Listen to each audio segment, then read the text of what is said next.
I was supporting my brother by sending him $5,000 every month, but on my birthday, he called me a freeloader and a leech who couldn't live without him. When I confronted him, my mother kicked me out, saying, "Get out, you garbage, and don't show your face again." I left, but a few days later, they showed up at my door on their knees, begging. I'm Madison, and living in my family feels like walking on a tightrope. One misstep, and everything comes crashing down. I share a house with my mother, my older brother Jack, and his wife, Mary. From the outside, we might seem like a picture-perfect family.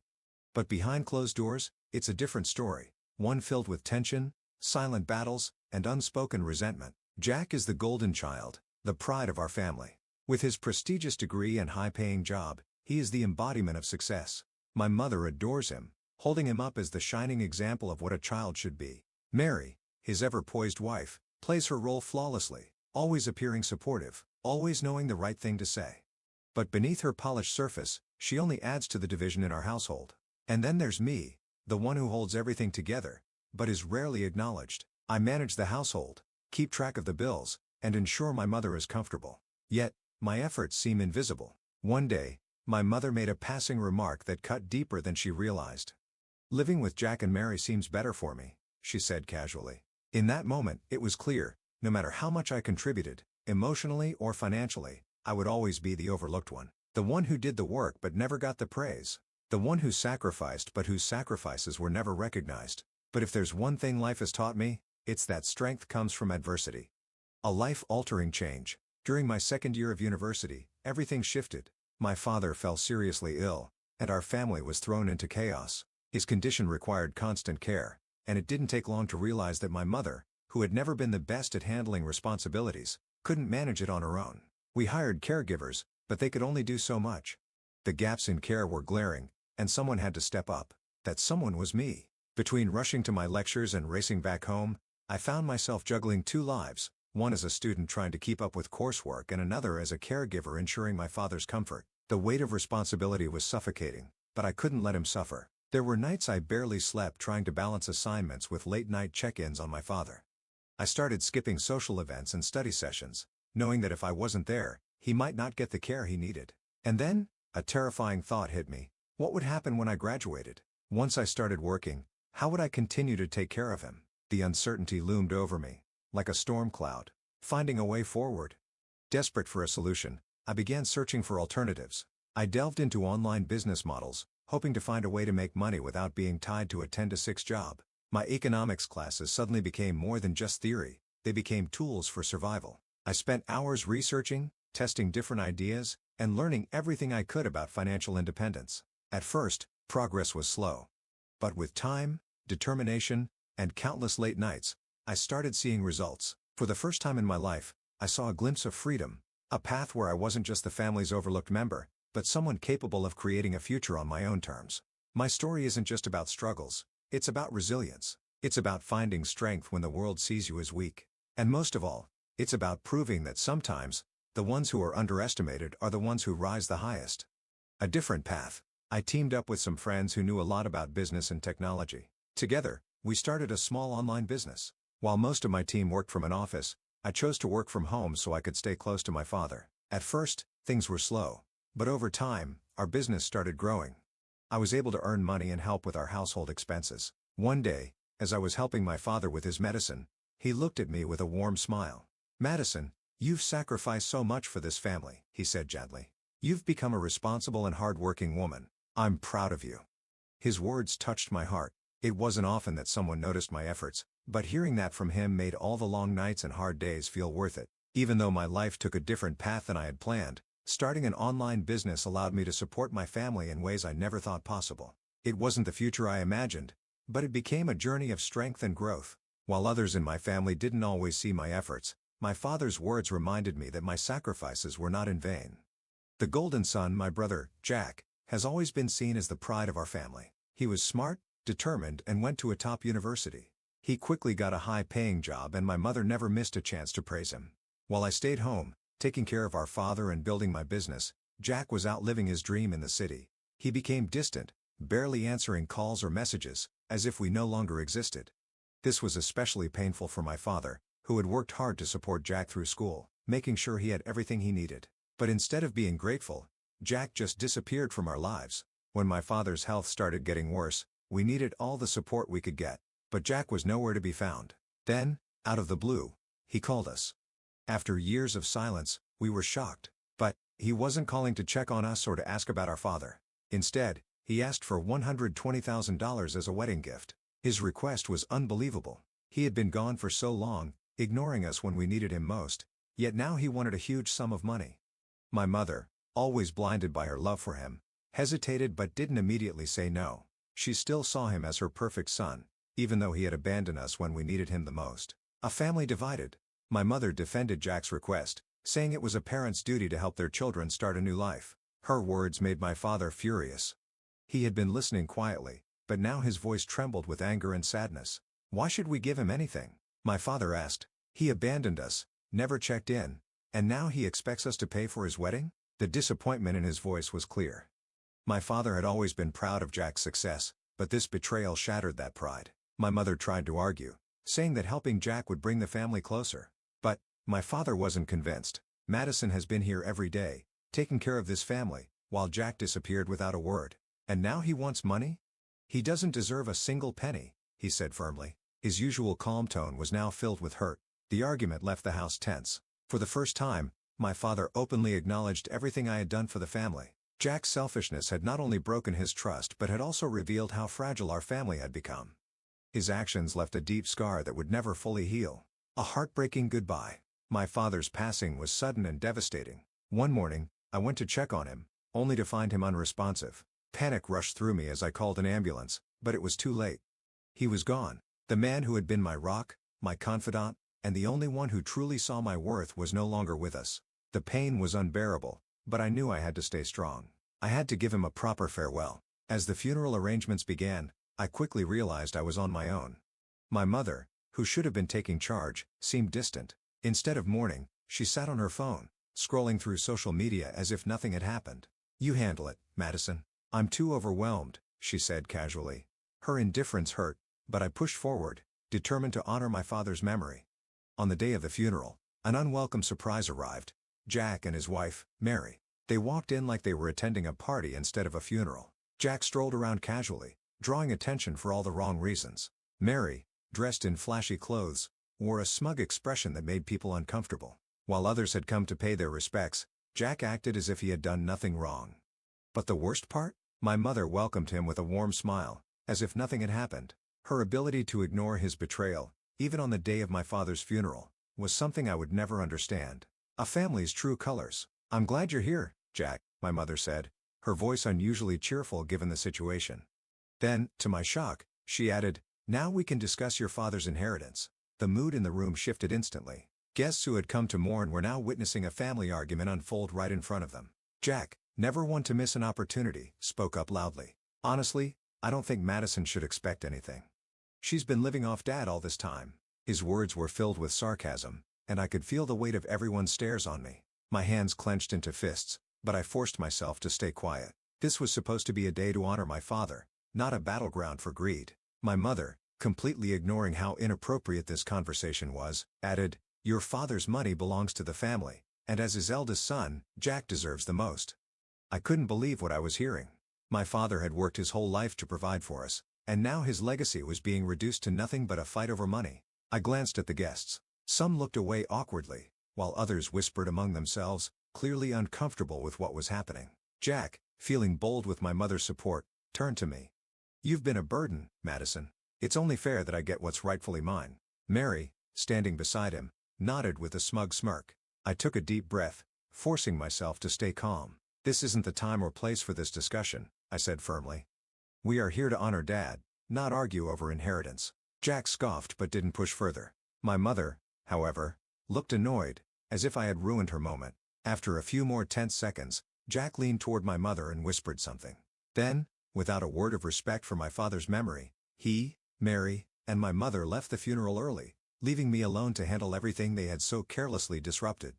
As I stood by my father's casket, a mix of emotions ran through me. Deep sorrow for losing the one person who truly cared for me and burning anger at the selfishness that had tainted his final farewell. It was clear that my family was beyond repair, and I was left to pick up the pieces alone. But if there was one thing my father had taught me, It was resilience. No matter how broken things seemed, I would move forward. I would honor his memory by building a life on my own terms, no matter how difficult the road ahead. A battle over what's left. The inheritance fight didn't end there. After the funeral, Jack made his claim loud and clear. "This house belongs to me," he declared, standing in the living room like he already owned it. A battle over the house. Jack stood in the middle of the living room like he already owned the place. "As Dad's eldest son, it's my birthright," he declared, his voice full of confidence. Beside him, Mary nodded in agreement, wearing her usual smug expression. My mother sat on the couch, saying nothing. Her silence said more than words ever could. She wasn't going to stop him. I took a deep breath, holding back my anger. For years, I had been the one keeping this household together. I had cared for my father when no one else would. I had paid the bills, handled the responsibilities, and made sure our home stayed running. And yet, here was Jack, gone for years, suddenly demanding what he thought he was owed. His entitlement would have been laughable if it weren't so infuriating. "Jack," I said, my voice calm but firm, "this house doesn't belong to you. It doesn't belong to Mom either. Legally, it's mine." The room fell silent. Jack's confident smirk vanished, and even Mary looked momentarily shocked. "What are you talking about?" Jack finally asked, his voice filled with disbelief. "I'm talking about the fact that Dad transferred this house to me before he passed," I replied, standing my ground. "He put it in my name because he knew I was the one taking care of him and supporting this family." Jack's face turned red with anger. "That's impossible," he shouted. "Why would he do that? You don't even have a real job. You've just been freeloading here." My hands trembled, but I refused to let him get to me. "Freeloading?" I shot back, my voice rising. "Do you have any idea how much money I've put into this house while you were off living your life in the city? While you ignored us, I was here, taking care of Dad, paying the bills, keeping this house running."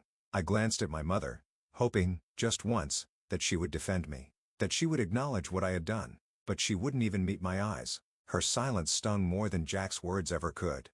I steadied myself and continued. "In case you forgot," I said, my voice unwavering, "Dad's savings ran out long ago, mostly because of Mom's spending.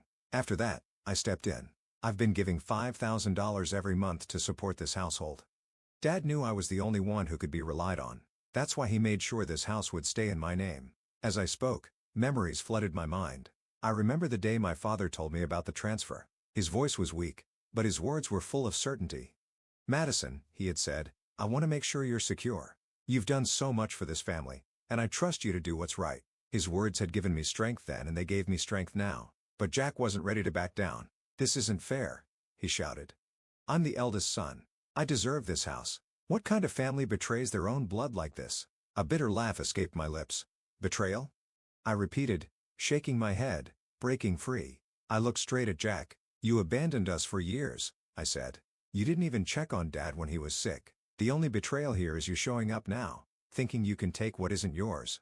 Mary, clearly uncomfortable, tugged at Jack's arm and whispered something I couldn't hear. Finally, my mother spoke in a low, hesitant voice. "Madison, maybe we should share the house. It's what your father would have wanted." I shook my head firmly.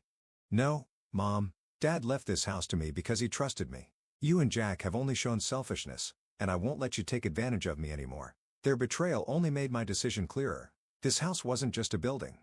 It was a symbol of my father's trust and my years of sacrifice. I wasn't about to let it fall into the hands of people who only remembered family when it suited them. For the first time in years, I felt free. Strong, ready to take control of my own life. A final decision. After years of giving, sacrificing, and receiving nothing in return, I finally made the decision that would change everything. I was leaving. Standing in the living room, surrounded by people who had taken me for granted, I faced my mother, Jack, and Mary. Their faces were a mix of shock and disbelief as I spoke. "I've had enough," I said firmly. "I've supported this family for years, and all I've received in return is disrespect and betrayal. I'm done. I'm leaving this house, and I'm cutting all ties with you." Jack scoffed, leaning back in his chair. "Where will you even go, Madison? You've always been stuck here, playing the martyr." I met his gaze without hesitation. "That's where you're wrong," I said. "I've been planning this for a long time. I'm selling the house and moving abroad. I have no reason to stay here, surrounded by people who only see me as a burden." My mother's eyes widened in disbelief. "You can't sell this house. It's been in our family for years." I shook my head. "It hasn't been our house for a long time," I replied coldly. "It became mine when Dad transferred ownership to me. He trusted me to take care of it, and now I'm making the decision to let it go." The room fell silent. Jack and Mary exchanged nervous glances, while my mother looked like she wanted to argue, but she had no words left. That evening, I began packing my things. As I folded clothes and boxed up memories, a wave of emotions hit me. I thought about all the nights I had stayed up late, balancing my studies while taking care of my father, only to be met with indifference. But now, it didn't matter. I was finally choosing myself, and for the first time in my life, I felt free. A new beginning.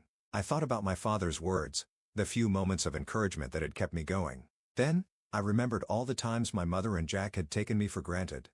Their selfishness had hurt me deeply, year after year. But as much as the bitterness lingered, something else was growing inside me. Relief. By leaving, I was taking back my life. A life that had been overshadowed by their expectations and demands. For the first time, I felt a spark of hope. A future that was mine to shape. I finalized the sale of the house through my uncle, the one family member who had always quietly supported me. He understood why I was leaving and promised to handle everything. Once the sale was complete, I booked a one-way ticket to a tropical place I had always dreamed of visiting. This was my chance to start over, far from the toxic environment I had endured for so long. As I locked the door for the last time, I felt a strange mix of sadness and freedom. This house had been both my burden and my strength, but it no longer defined me. Walking away, I wasn't just leaving behind a house, I was leaving behind a family that had never truly valued me. This was my fresh start, and I was ready for it. A new life by the ocean. With the weight of my old life behind me, I boarded the plane. The moment I arrived, I was greeted by warm sunshine, a soft ocean breeze, and endless blue skies. It felt like stepping into a new world, one filled with possibilities. The first few weeks were an adjustment. I rented a small apartment near the beach, with big windows that let in the sound of the waves. My morning started with fresh fruit and coffee on the balcony, watching the sunrise over the ocean. It was nothing like the tense, suffocating home I had left behind. Here, I felt peace, something I hadn't known in years. I slowly settled into a routine. My days were spent working on my online business, which gave me the freedom to live on my own terms. Afternoons were for exploring, wandering through colorful markets, trying exotic foods, and meeting people from all walks of life. The locals were kind and welcoming, their laid-back way of living teaching me an important lesson. Life isn't meant to be rushed. It's meant to be enjoyed. One evening, as I walked along the shoreline, the setting sun painted the water in golden hues. I stood still, taking in the beauty around me, and let my mind drift back to everything I had been through. The pain of my past hadn't disappeared, but it no longer controlled me. I had learned important lessons. Lessons about strength, self-worth, and the power of setting boundaries. For years, I had lived for others. Now, I was finally living for myself. A life of my own. I had given up my dreams to support a family that never truly appreciated me. But those sacrifices had made me strong. They had shaped me into someone who could stand on her own. My father's trust in me had been a small flicker of light in the darkness, but it changed everything. It reminded me that I was worth more than how they had treated me. His belief in me gave me the courage to finally break free. Now, I was embracing my independence, building a life where I was in control. The struggles I had faced taught me something important. I deserved to be happy. I learned to put myself first, and surround myself with people who truly respected and valued me. For the first time, the future didn't scare me. It excited me. Standing on the beach, watching the waves roll onto the shore, I felt something I hadn't felt in years: peace. I was grateful. Grateful for the strength I had found. Grateful for the opportunities ahead. Grateful for this beautiful new chapter in my life. Life had tested me in ways I never imagined, but I had come out stronger. This was my fresh start, and I couldn't wait to see where it would take me. Their downfall back in my old life, my family's collapse was inevitable. Jack, Mary, and my mother had always lived beyond their means. Without me quietly covering their expenses, their reckless choices finally caught up with them. I didn't keep in touch, but my uncle, who had always been a quiet observer, occasionally shared updates. It didn't take long for their lavish lifestyle to fall apart under the weight of their growing debts. Jack and Mary, once so confident and proud, were evicted from their home after I sold the house. They ended up in a small, cramped apartment in the city, struggling to make ends meet. Their savings drained quickly, and they had to take part-time jobs just to pay for basic needs. Meanwhile, my mother, who had once enjoyed endless shopping trips and expensive outings, found herself forced to live frugally. The debt collectors came knocking, their calls growing more frequent and aggressive. The life they had built on illusion and entitlement was crumbling. Desperate to stay afloat, they borrowed money from risky lenders, but that only made things worse. Every bad decision dragged them deeper into a financial hole. Their once close relationships turned into bitter fights as they blamed each other for their situation.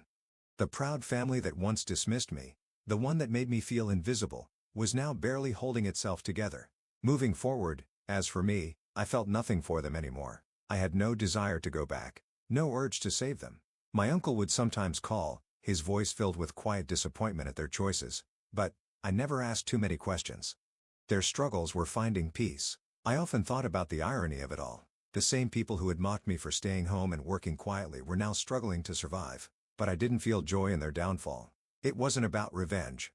Instead, I felt a bittersweet sense of closure. For years, I had offered them my help, only to be met with coldness and betrayal. Now, they were facing the consequences of their choices, while I was finally free, living a life filled with peace and purpose. Walking along the shoreline of my new home, feeling the warm sand beneath my feet, I realized something important. I had no regrets. My journey had been full of struggles, but it had led me to strength and independence. My family's downfall was their own doing, and for the first time in my life, I was truly at peace, focused on my own happiness and the brighter days ahead.